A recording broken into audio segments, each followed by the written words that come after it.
Voltamos agora aqui para nossa segunda rodada. Oi, Polly, bem-vinda. Esperar a doutora Lívia voltar. E a gente continua a nossa conversa.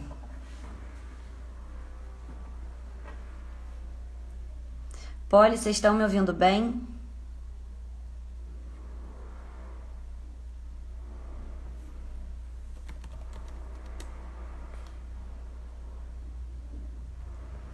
Obrigada, Marcela. Que bom que você está aqui. Obrigada, Polly.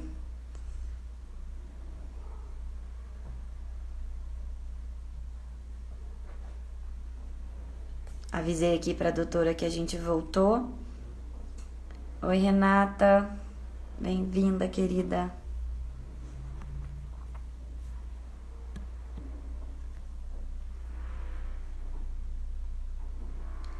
Pronto.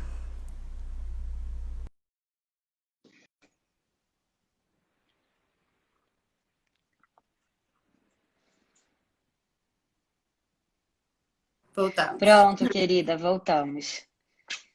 Então Pronto. vamos de onde paramos, né? Tá, então posso falar? Claro. Considerações antes dos protocolos. Um é que a gente entende muito que provavelmente que eles falam em 3 modelos de retorno escolar. Totalmente remoto, uma possibilidade, híbrido, né? E dificilmente o modelo totalmente presencial inicialmente. Então, a gente tem que deixar claro que a gente está falando aqui muitas informações, mas muitas famílias ainda assim não se sentirão confortáveis com o retorno escolar. Essa decisão ela é particular e eu falo por mim, é compreensível. Com certeza. Eu acho que nem todos os países do pânico, né, desse medo tão à flor da pele, mas o nosso país, pelas questões inerentes socioeconômicas e etc., a gente ficou muito com a base no pânico, no medo, né, que era a situação da Itália, enfim, e isso Sim. demora a ser Espanha. curado, né? Espanha, com certeza.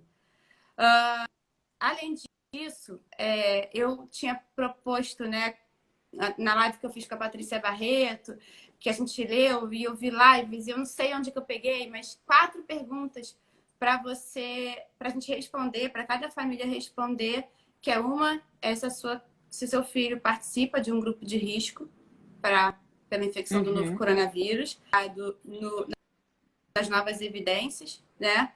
Se alguém participa desse grupo de risco, se a criança é separada, se na casa do pai ou da mãe, acontece, né? Essas são considerações importantes. Se você tem um plano B para o seu filho e esse plano B segue o que você considera de saudável, de enriquecedor e tudo mais. E a última pergunta é assim, qual é o risco do seu filho não voltar para a escola, né? É o acúmulo de malefícios, de consequências negativas de você não ir para a escola. E isso é variável, isso cada família vai ter uma resposta, uma estrutura, uma possibilidade, né? Sim. Eu tenho visto muito aumento de tela e com danos, tudo que muita gente salvou, né? Conseguiu se livrar das telas, usar de uma maneira muito econômica e com esse momento na tela, né? Então, Sim, também tenho acompanhado isso bastante na minha conversa com as famílias. esse abuso é um risco, na minha opinião. Tem consequências, né? E a outra coisa que eu tenho acompanhado agora, nesse breve período de reabertura, é que as crianças estão circulando. Então, eu não sei até que ponto a gente salva elas da socialização e do contato, da exposição a risco, não indo para a escola, ponto, né? E a gente entende, então, que não tem tratamento, não tem vacina E, no meu ponto de vista, a gente tem que saber conviver com esse vírus, fazer escolhas, tomar decisões. E é uma coisa que, como eu falei no início, a nossa geração tem um pouco de dificuldade de tomar decisões, né? Então, a minha ideia é a gente realmente colocar os riscos, colocar os benefícios e cada família conseguir fazer a melhor escolha. Sim, claro. E para você, doutora, qual seria o papel, então, das famílias, né, que optam por compreender esses riscos, entender que esse retorno para a escola é uma possibilidade? Que cuidados essas famílias precisam ter, né? Qual é a responsabilidade delas? Isso, é mais do que nunca esse retorno é uma parceria da escola com as famílias. Sem essa confiança não acontece bilateralmente, né? E é uma mudança de paradigma, porque, como a gente falou, a escola entrou na sociedade como uma coisa essencial para o trabalho dos pais.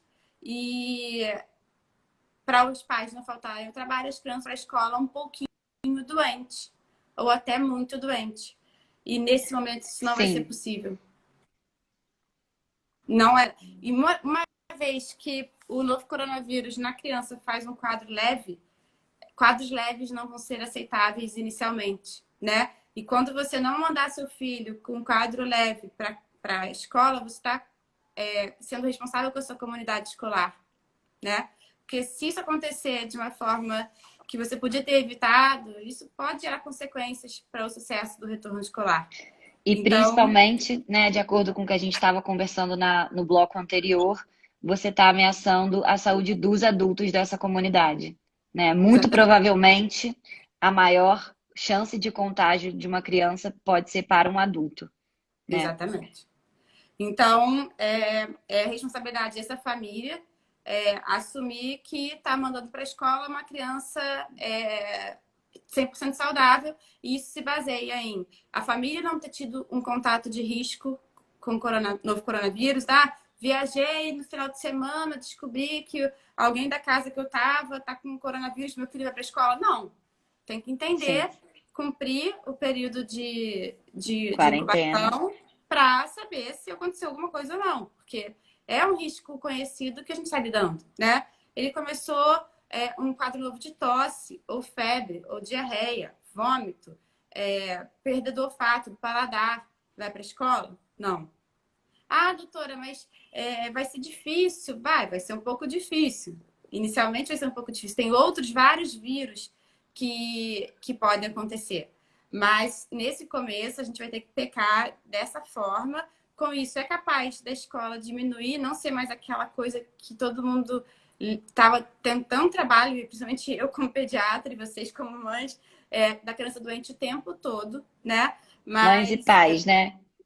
foi uma coisa que eu ouvi até da Suécia, que foi um país altamente criticado, mas que eles falam, Lívia, que sempre foi assim. Não se manda criança doente para a escola. Então, já é uma cultura, e isso implica no trabalho aceitar que esses pais fiquem de home office para poder cuidar do Sim, seu filho, né? sim. Então, é uma mudança de paradigma se tiver doente ou a criança ou alguém da família ou um contato de risco, a criança não deve ir para a escola. Tá. E aí, se essa criança ela tá na escola e ela manifesta algum sintoma, é, e aí, o que que a gente faz com esse grupo, né? O que que você tem visto com a que a gente estava conversando sobre divisando nesse protocolo que está sendo construído junto com a Comissão de Saúde, de organizar as crianças em pequenos grupos, né? Que você chama de bolhas.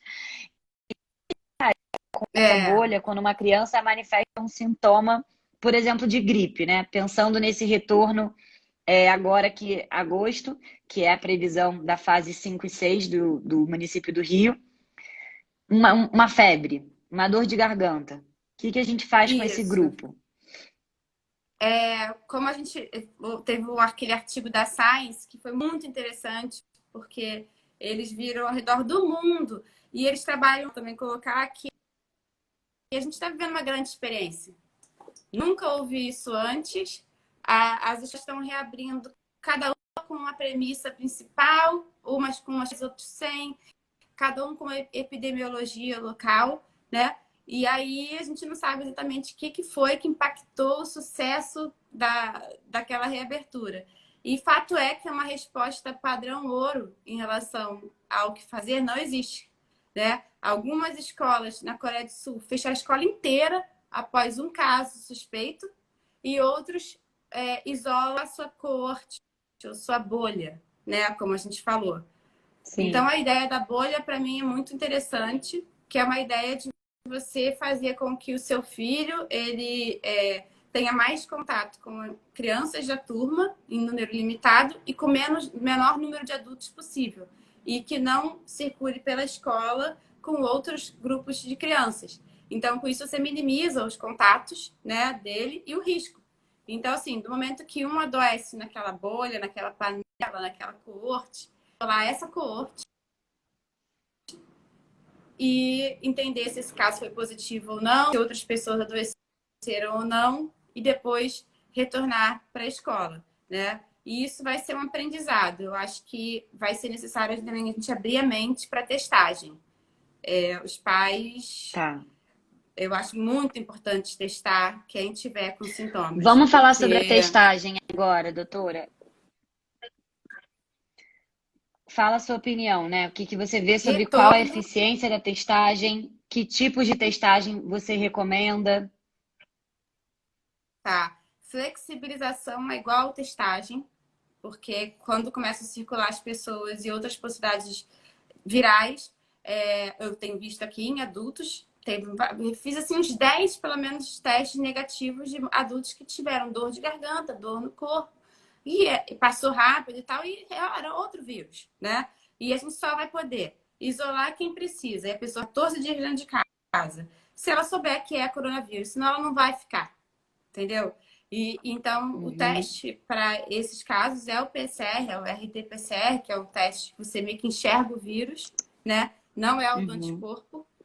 E no momento, pra gente, o suave nasal. É um cotonete que você coloca lá no fundinho do nariz. Algumas pessoas acham mais desconfortável, outros menos. Acabei de fazer agora em algumas crianças, bebê. É isso, é mais ou menos desconfortável, mas assim, E a tal qual partir de lavar o quantos dias do aparecimento dos primeiros sintomas esse teste é efetivo para ser feito? idealmente no terceiro, quarto dia.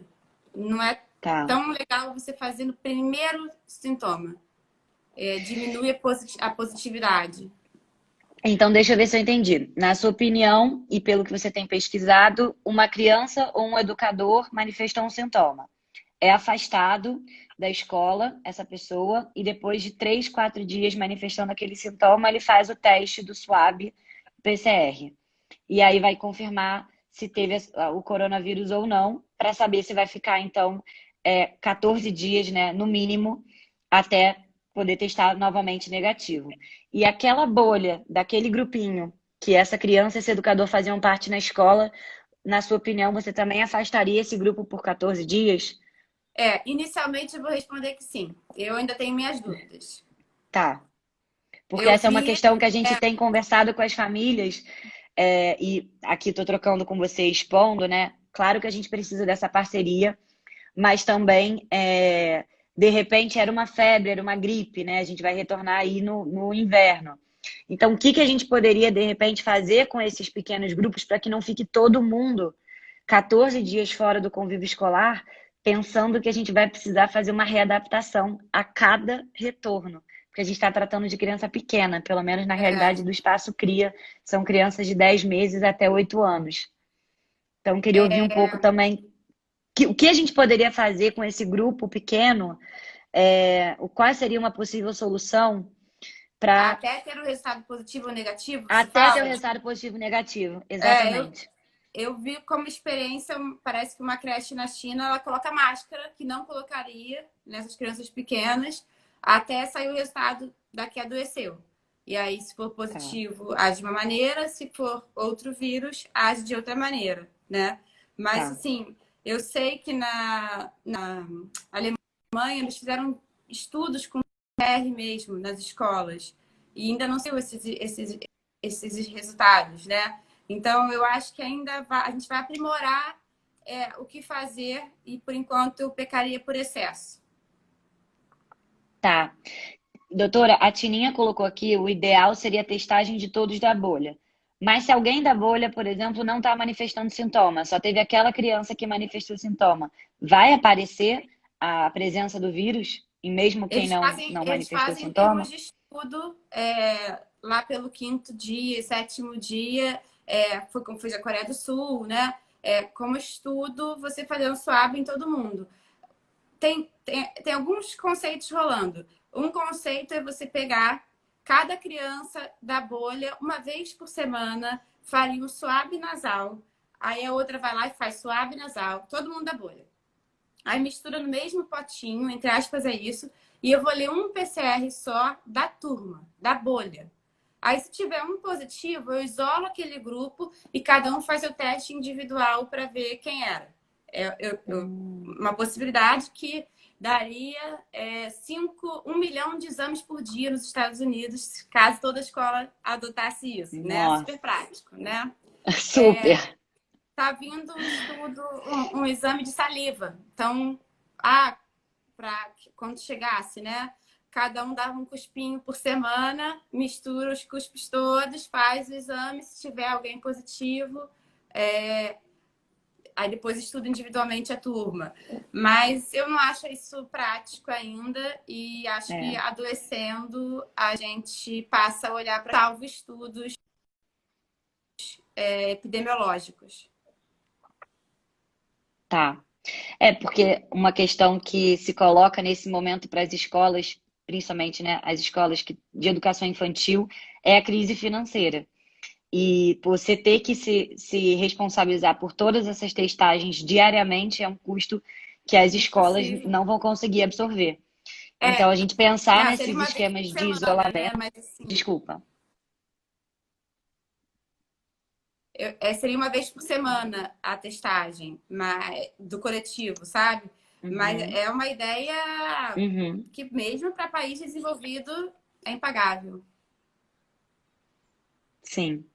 E agora pensando no papel dos educadores, né? Como é que você vê esse cuidado humanizado, né? Essas crianças que estão morrendo de saudade dos seus educadores, como que eles não vão se abraçar, né? Como é que vai ser esse manejo, né? E aí também lembrando de uma pergunta que a gente acabou pulando, que é como é que você vê as idades do retorno, né? O que você acharia que seria a melhor forma de voltar? Tá, sobre a idade de retorno, eu acho assim, que é mais fácil voltar quem fala, quem é desfraudado, né? Quem tem mais autonomia. E quem é menor de 12 anos. Então, seria uma interseção dessas demandas. Acho que é justo também a escola selecionar as crianças que mais precisam em função da estrutura familiar, questões pessoais, mesmo que seja um pouco fora ali não por uma idade necessariamente, né? Existem alguns critérios, mas as crianças que mais precisam, eu acho que também cumprem um papel social da escola, né? Social, sim. E aí, então, seria mais ou menos dessa forma, retorno gradual. Acho que a escola primeiro se testaria com um N menor do que o total, porque permitiria os ajustes com menos problema, né? Não, Sim. percebi que aqui é uma questão complicada, questão de ir ao banheiro, né? Acabei de receber um vídeo de uma alemã que me mandou a menina falando que ela entrou, ela usava máscara na chegada na sala, na escola, a mãe deixava na porta, ela estava de máscara, ela ia até a sala de máscara, guardava. Se ela fosse ao banheiro, ela colocava a máscara e ia ao banheiro. Era álcool no início da escola, de tempos em tempos e tal. Era de Stuttgart. E agora caiu tudo isso já a turma inteira sentam juntos, brincam juntos, não tem máscara. As únicas coisas que mudaram é que o recreio é cada série, não misturando com outras séries, e para ir ao banheiro é um por vez. Sim, porque eu fico pensando nessa consequência, né, para as crianças para essa saúde emocional delas, né? Elas não poderem se tocar, elas não poderem brincar juntas, elas têm que ter um distanciamento, um círculo no chão, onde ela só pode brincar ali. Principalmente no Espaço Cria, que é uma escola que tem uma área aberta muito grande. A gente tem 3.000 metros de natureza. As crianças, elas brincam muito ao ar livre, passam a maior parte do dia nessas Ao áreas ar livre externas se é um fator encontrando. muito bom. Ao ar livre é um fator muito bom. Só que o se Mas eu sei que isso é um encontrando privilégio a do CRIA. escola Fico pensando em inteira, outras escolas, né? se encontrando a escola inteira, que não é muito bom nesse momento. Sim, Seria bom as sim, bolhas ficarem entre si, tá? sim. Alguém falou aqui da Alemanha. É muito Falou, é muito individual individual. em estados da Alemanha. Eu sou professora em Berlim. Mas então fala mais, se quiser falar mais, a gente vai ler aqui. Sim. É, eu acho assim, como eu falei, o início a gente vai pecar pelo excesso. Eu perguntei muito para as crianças que voltaram fora do país, as mães me contando, morri de medo, mas foi hoje, é obrigatório, ela foi, ai meu Deus, tal. E aí, como é que foi na hora que você foi buscar? Gente, ela amou, ela quer voltar todos os dias. Então, assim, mesmo com as restrições, outras mães me falaram, olha, eu achei que meu filho estava bem, mas quando ele foi para a escola, eu vi que ele não estava tão bem assim, que agora ele é ele, né?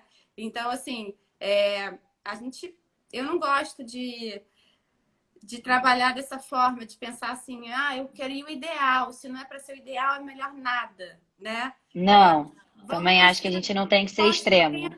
construindo aos poucos. Como eu falei, inicialmente a gente vai pecar um pouquinho pelo excesso, aí ganha confiança, aí dá um passo além, aí entende a epidemiologia local permanece em queda depois desse início de retomada da escola, aí a gente dá um outro passo, né? Para ser sucesso. Tá. E aí, agora pensando, né, na prática dos educadores, então, né? Quais são os equipamentos de proteção individual, os EPIs, que você acredita que são importantes? Quais são as práticas? E também qual é a postura, né, humanizadora nesse reencontro com as crianças?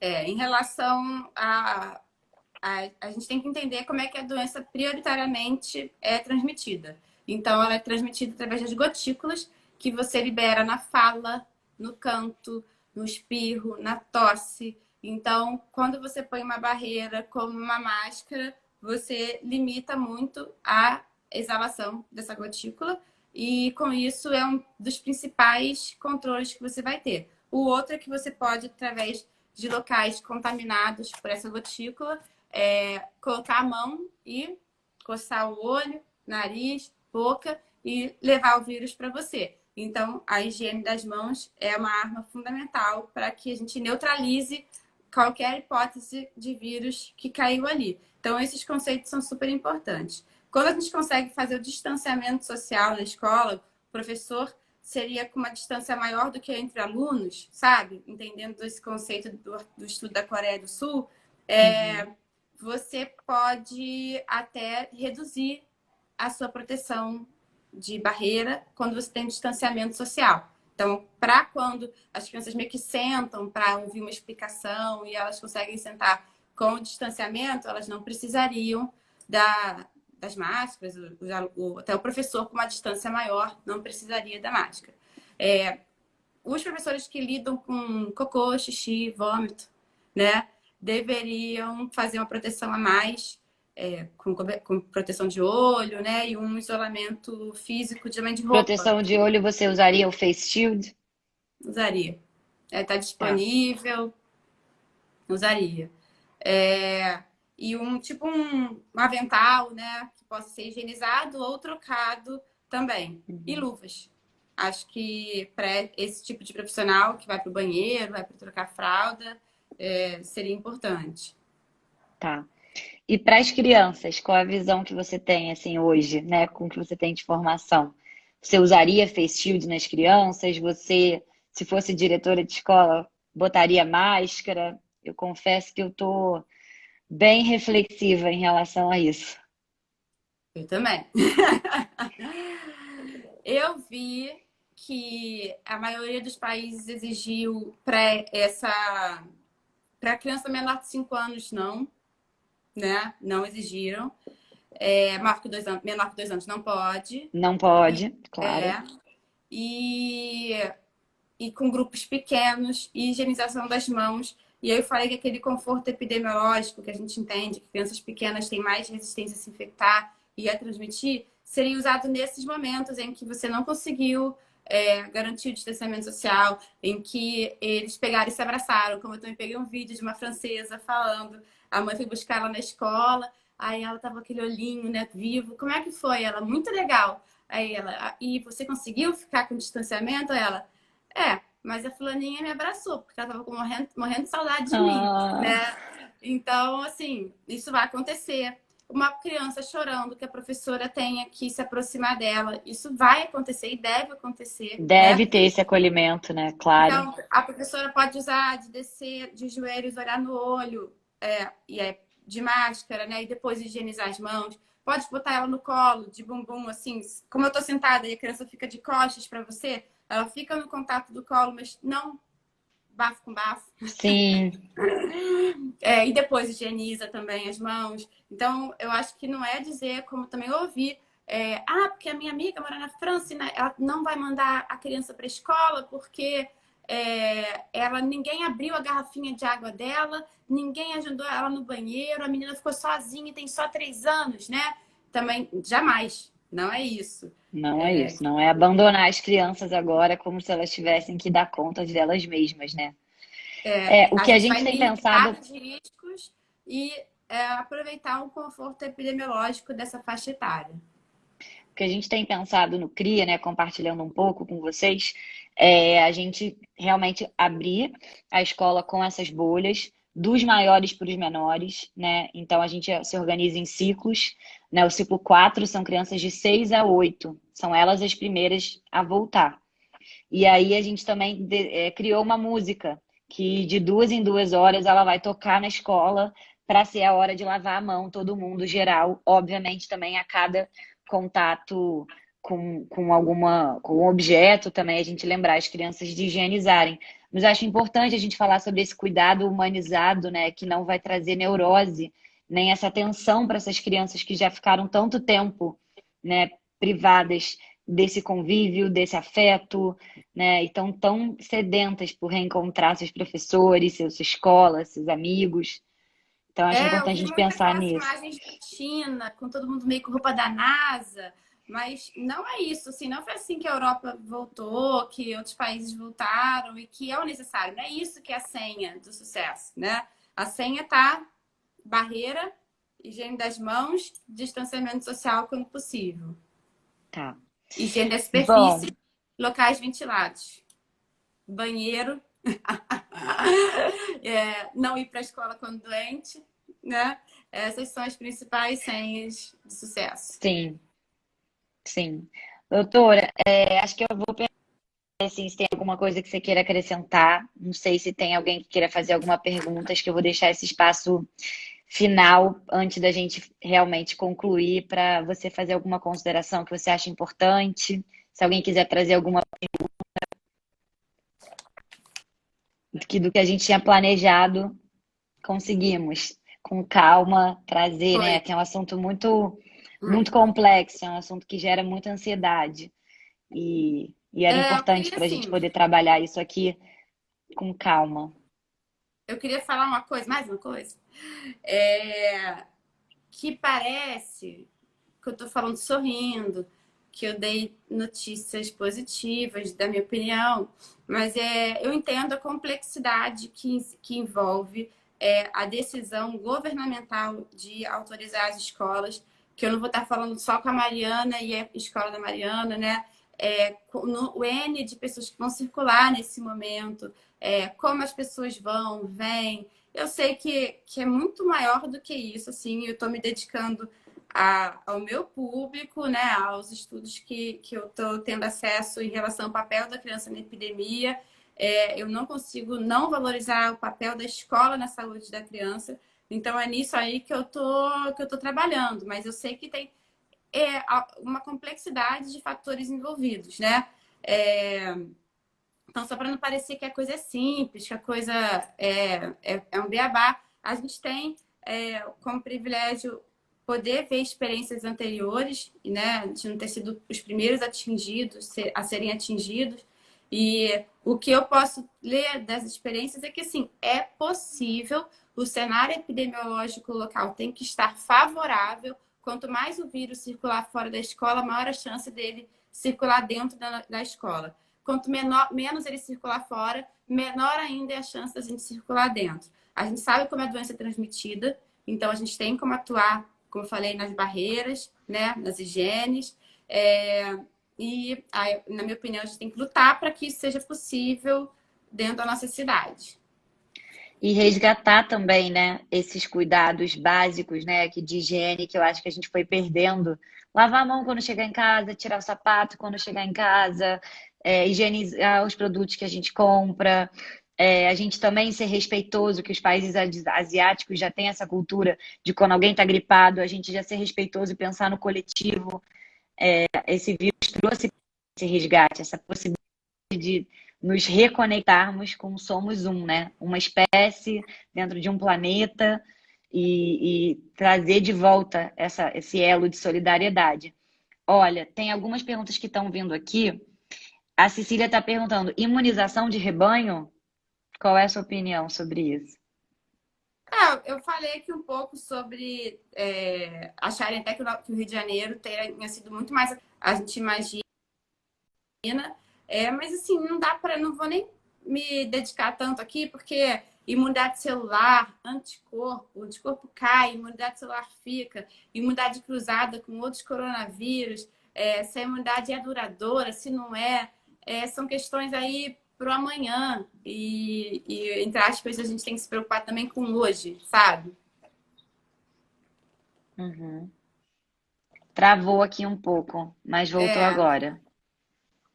Falei que não tem todas as respostas para isso e que entre imunidade celular e imunidade cruzada com outros coronavírus, se o anticorpo cai e perde a imunidade, se não, são respostas que ainda não temos, que vai ser para o futuro. Tá. Ok. Tem uma outra pergunta que está vindo aqui, que é: quais laboratórios e testes que indicam? Pois sabemos que tem muitas variáveis. Tem algum laboratório que você indica, algum teste que você acha que tem mais assertividade? Você falou sobre isso, né? Sobre o PCR, o suave. Não, eu acho que a gente gosta muito de deixar assim, que não, eu tive aqui uma dor de cabeça meio esquisita, eu vou esperar uns 14 dias e fazer a sorologia, porque aí eu vou saber se eu estou imune, né? Só que essa sorologia não veio com a mesma competência que a gente imaginava até o momento. Então, muitas pessoas não conseguiram confirmar a doença, outras tiveram com certeza e não tiveram anticorpo. Então, o mais importante que a gente está entendendo é justamente ir atrás do tal do PCR, que é do diagnóstico da infecção aguda, que ele tem menos erro quando bem colhido do que a sorologia. E aí os laboratórios de referência da Rede DASA, Fleury, Alta, Fonte Imagem, né? Eu considero que são bons laboratórios. E esse PCR, ele tem mais eficiência quando ele é colhido após 4 dias de sintomas, né? Entre o terceiro e o sexto, sétimo dia de doença. Tá. Bom, a Zélia está perguntando sobre brinquedos. Preferencialmente, não compartilhar brinquedos nessa fase, porque a criança põe na boca, né? E aí vai pro outro, né? Então, assim, se tiver objeto, fica muito difícil do educador controlar bem, né? Aumenta a chance de falha. Então, inicialmente, seriam sem brinquedos individuais nessa fase. Eu acho que a natureza não vai é ser melhor que possível. brinquedo. Sim, a natureza não vai ser possível nesse momento as crianças levarem brinquedos de casa para a escola e os brinquedos da escola, o que a gente tem visto nos protocolos, né, que já saíram por aí, são selecionar bem os materiais que não vão cruzar entre essas bolhas e esses materiais serem higienizados ali com uma rotina também. Deixa eu ver se tem mais alguma pergunta, senão a gente pode ir se encaminhando aqui para o fechamento. Não, acho que. O Guacho, o Pedro falou, tive sintomas por apenas um dia. Fico quanto tempo isolado? 72 horas, 14 dias? Caso confirmado, os sintomas passaram. Quanto tempo continuo contagiando outras pessoas? E também Não, teve uma pergunta da Constância que ela disse que ela e a filha dela positivaram. Elas podem retornar à escola mais tranquilas depois de terem positivado? até o momento, sim. É o que a gente conhece, é o que todos estão sentindo, né? Não tem casos cientificamente descritos de segundas incidências, né? Para quem já teve. E eu, com meu otimismo, eu acredito que Deus vai fazer isso com a gente. Para essa rodada dessa onda, eu acho que é um fator aliviador para a família e até para a escola saber que tem alguém que já teve e provavelmente o vírus chegando ali, ele morre ali mesmo, né? Não vai dali para diante. Tá. E aí a pergunta do Guatio, né? Não Que se entendi essa ele. pergunta. Qual foi? Ele disse que ele tá com sintomas por apenas um dia. Fica quanto tempo isolado? E Tem que depois que os testar, sintomas. tem que Tem testar, que testar. Então tem que testar, Guatio. tem que testar. Bom, agradeço muito, doutora, pelo seu tempo, pela sua pesquisa, pelo seu engajamento em trazer para a gente notícias, né, do mundo, que já está tão difícil acompanhar aqui só a nossa realidade, imagina acompanhar esse planeta todo. Então, muito obrigada mesmo por você estar aqui junto com a gente. Vou levar muitas dessas reflexões para a nossa comissão de saúde do CRIA. A gente sabe que a gente não pode garantir que não vai ter contágio, mas é aquilo que você está sempre batendo no martelo, né? A gente já sabe os mecanismos de transmissão e o importante é a gente agir em cima desses mecanismos de transmissão, fazendo protocolos de higiene das mãos, cuidando para não tocar na boca, no nariz e nos olhos, e trabalhando também para esse retorno ser o mais humanizado e afetivo possível para as nossas crianças serem bem acolhidas e as famílias também, e educadores também.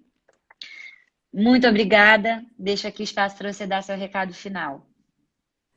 Dado o recado, sigo aqui, lendo, estudando. Eu sei que tem mais coisa boa por vir, porque eu sei que tem estudos acontecendo, mas eles ainda não chegaram. E esses estudos dão conforto para a nossa atuação.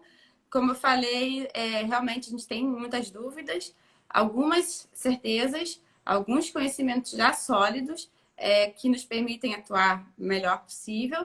E se começar por exagero, pecando por excesso, eu acho que a cautela que faz parte. E aos poucos, ganhando confiança, a gente vai vendo que realmente precisa para o Rio de Janeiro, né? Entendendo que outros países, cidades de outros países já afrouxaram, mas não é o nosso momento ainda. A gente começa igual a eles e vai ganhando confiança. É isso, pessoal. Muito obrigada, querida. Então, bons partos e que não apareçam crianças no seu consultório com coronavírus Não tem e que a gente continue se apoiando e trazendo informações. Obrigada a todo mundo que prazer. participou. Essa live vai estar salva no nosso Instagram, tá bom? Bom dia. Beijo. Saúde. Tchau, Tchau, tchau. tchau.